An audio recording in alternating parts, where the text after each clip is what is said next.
And Luna. Zach Sloan. My dog is very. She Annie. thinks you're here. She's like. Because I really am. I really am. Guys, this is the studio dog, Annie. This is the Break Free blog vlog, which I don't think we've said in a while. You know what else we haven't said in a while? We haven't. I also need to write a blog too. I'm noticing that I'm starting to get some comments on the blog that I'm like, oh yeah, I need to keep doing that. So yeah, but it's still the blog. Yeah, I need to get some blog stuff going. So that's a great thing. If you have a question or something that you would like to have us write about, leave a comment below. Also, like and subscribe to our YouTube channel as well as the Twitch stream. All those fun things. I just dropped my guitar pick, so I gotta grab another one. But we are talking about our monthly songwriting thing, where every month we're each going to share a new song. Last video, Anne shared her new song, which was super cool. And this video, we're going to share my new song, but we're going to do a little something different. And we're going to talk about, as I hold my fist out like I'm fist bumping somebody. You're so rock and roll there. Yeah. And Annie's usually not this camera friendly. But you wrote the last song we did of yours. You wrote entirely on your own, right, Anne? Right, and I didn't ask for anyone's opinion before. I was just like, hey, I like this song. I feel like sharing it. Which, by the way, I think is super helpful and good. And you should never have to ask permission to create your art. But this song that we're talking about today is called "Broken Apology," which is a song that I actually started off writing with the guys in my band, the band that I play with live. And usually, I'm mostly a solo artist, but I do have a stable of a set stable of guys that we play live with, and we write together. Jeff Coy, who I co-wrote most of this with, and Nick Sachokas, who I wrote it with, have been in the band for a while. And if you look at my writing credits, Jeff Coy is in there pretty frequently. And Jeff came to me a while back, and he had a riff that goes something kind of like this, like a little.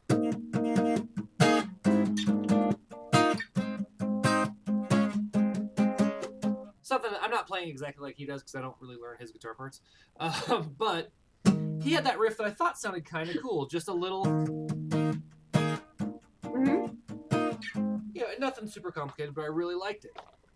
And so we just started playing around with a chorus and a verse. And in a night writing with my band, we wrote basically the entire song. It took about 4 hours.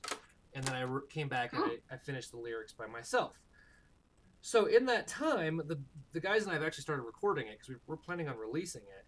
And so I thought what might be fun today is I'll play a little bit of the acoustic version, and we'll switch over and play you some of the tracks that we've recorded so that you can see if, you can sort of see which direction the song sort of went. So I'm just going to play like a verse and a chorus of this song acoustic, and then you'll hear it with the band.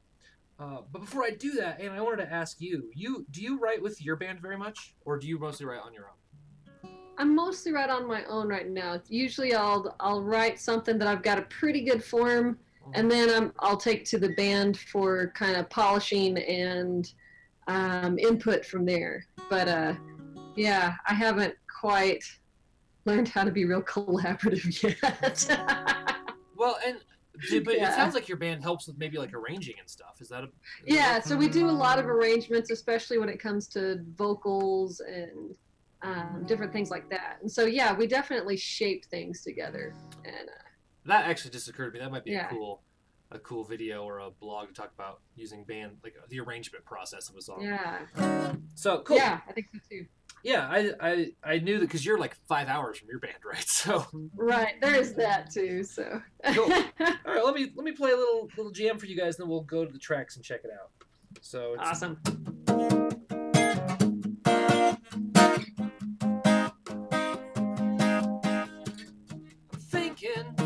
You're breathing, heart's pounding, sleeping loudly, kicking the sheets, trying to sleep, and there's no night when you're not right. There's no words that you've heard where we are, pacing the floors, passing the doors, breathing steam, but nobody's leaving. Never feel like we're falling beneath the shattered glass of a broken apology. And your eyes are breaking down. And I can see that we're not ready to move on again.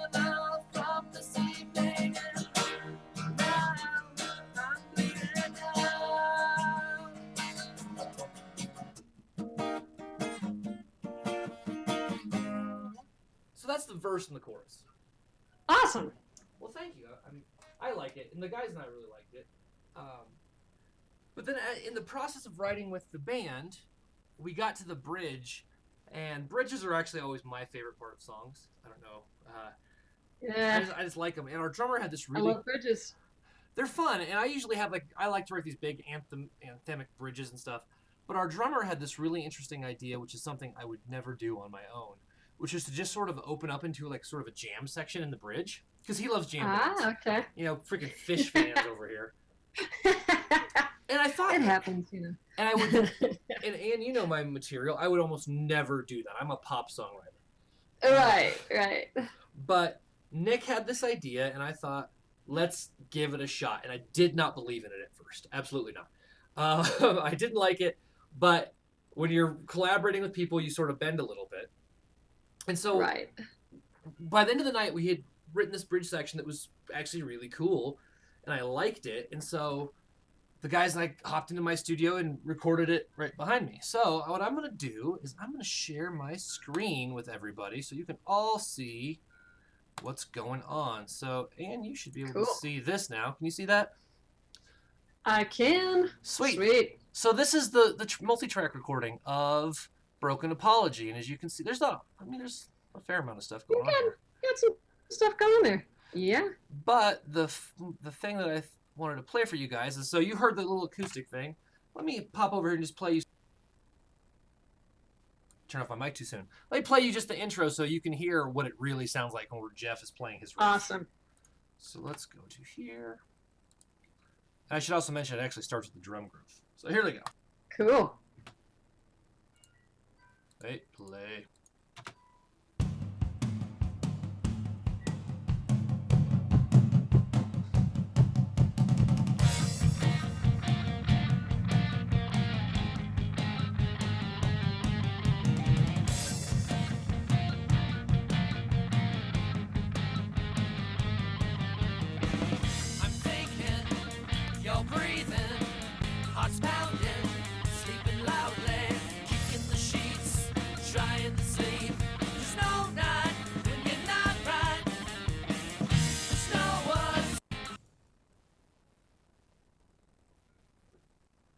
Cool.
Here's the jam section I was talking about.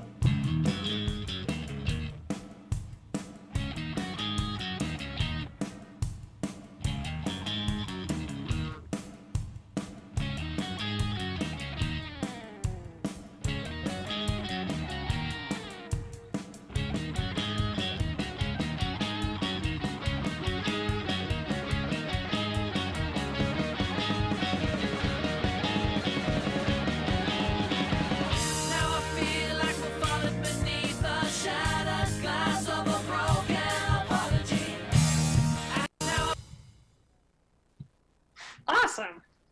Yeah, the very cool transition there. Yeah. Yeah, it's cool, and it's not mixed or completely done yet. We're still gonna add some vocals and stuff like that. But it's very different than anything I would have ever just written by myself.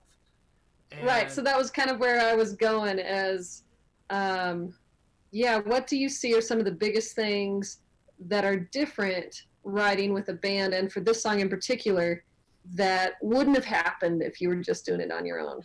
Oh, that bridge would have never happened. The Right. jam, and it took. I think it wasn't until I realized, like, a lot of my favorite bands did stuff like that. If you listen to Right. one of my favorite records ever is Aerosmith's Rocks, and on that album they have a song called Rats in the Cellar, where they just evolve into this super tight jam section, and it's really cool. And I was like, okay, I can do. If Aerosmith can do it, like, come on. I like that. Well, all the rock bands I like Led Zeppelin, do that. And then Sure. as it's sort of detached from my ego, you start thinking about, well, what is bluegrass, but not a reason to jam a little bit, and Sure. what is jazz if not a reason to, it's so I finally had to sort of be like, okay, I'm allowed to reach outside my pop genre for this one Sure. bridge, for one bridge, Anne. For one bridge. I don't know. It it could lead to more bridges. And who's to Be say the Gateway Bridge. the Gateway Bridge, the Golden Gateway Bridge? Oh, That's right.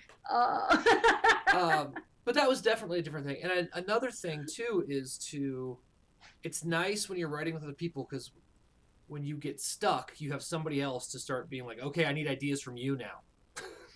Right. You. And that's what my drummer Nick is really good at, is when we sort That's of get awesome. stuck in a section, he's like, well, I have this, and he'll have vocal ideas, he'll have rhythm ideas, he'll even be able to hum guitar parts too. Cool. Which is really nice. And so that song came together between having Jeff, the guitar player, have this riff, me coming up with a chorus, and then Nick coming up with a bridge, and then between that's all the sections you really need. And so we had a song.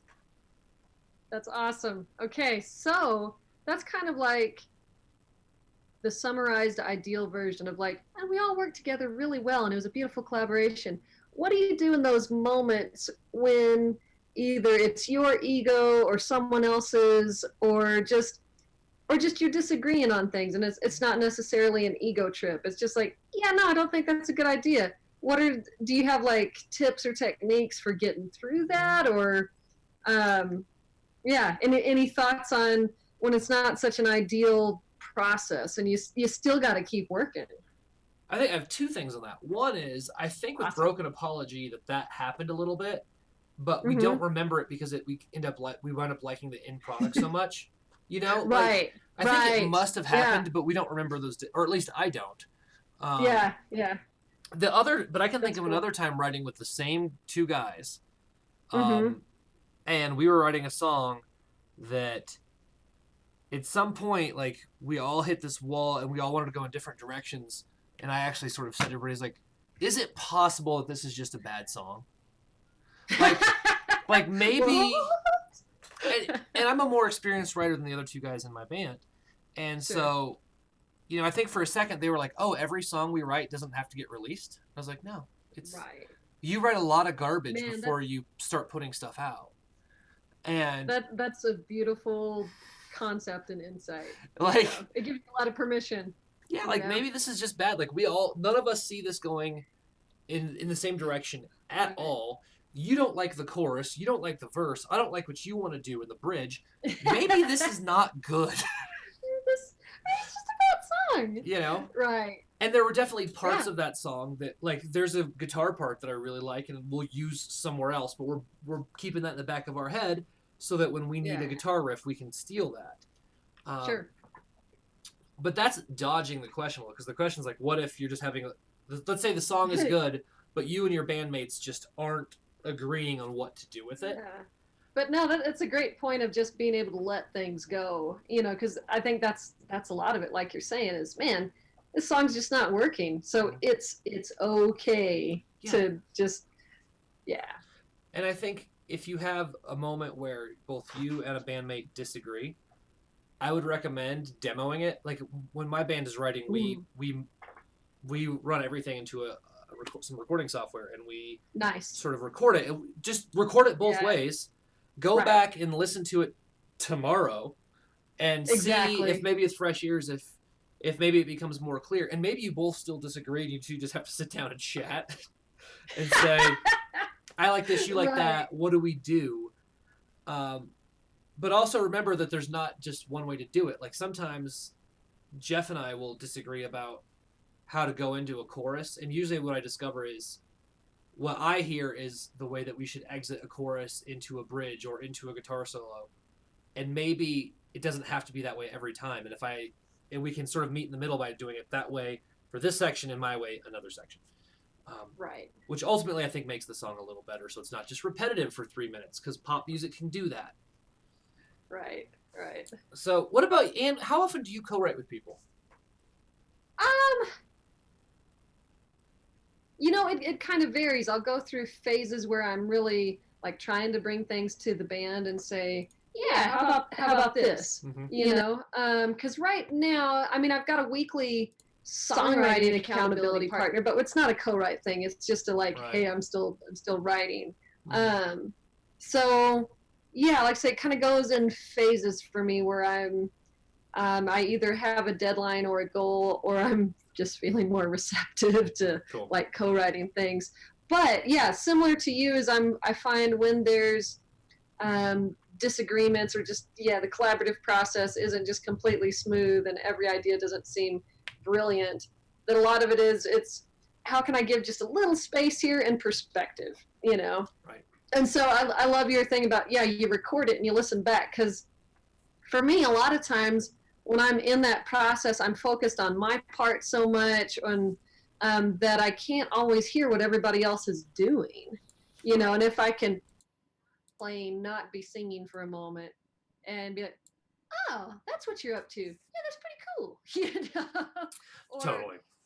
Yeah, or likewise for myself being like, oh, it sounds like I'm fishing around right there and that I really don't know what I'm doing. So that's helpful. So yeah.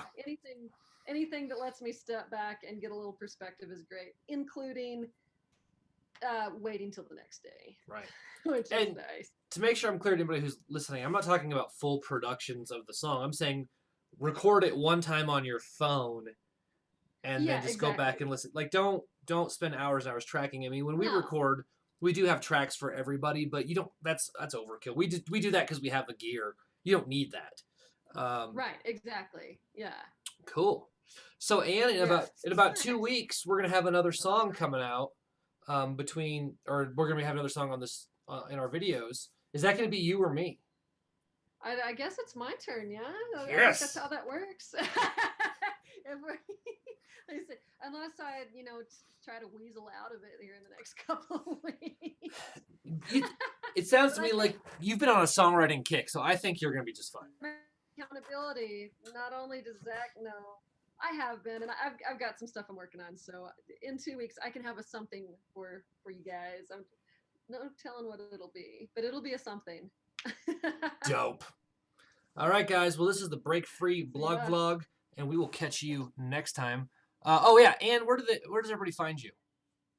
Find me at AnneLunamusic.com. That's ANNELUNA music.com. You can also find me on Facebook. You can find me on Twitter. Yep. Find me on Snapchat for those of you that do that. So you're on the Snapchats? I'm on the Snapchats. Wow. You can find me at Zach Sloan on Twitter and ZachSloan.com. ZAKSLOAN. That's where I live. I'm not on the Snapchat. I don't understand it. I suck. I suck at Instagram, so I don't even want to do Snapchat. Oh, I'm on this Instagram too. Yeah. Man, my Instagram is just this thing right here. So, all right, you guys. Break Free blog vlog, mostly vlog, sometimes blog. Talk to you later. Later.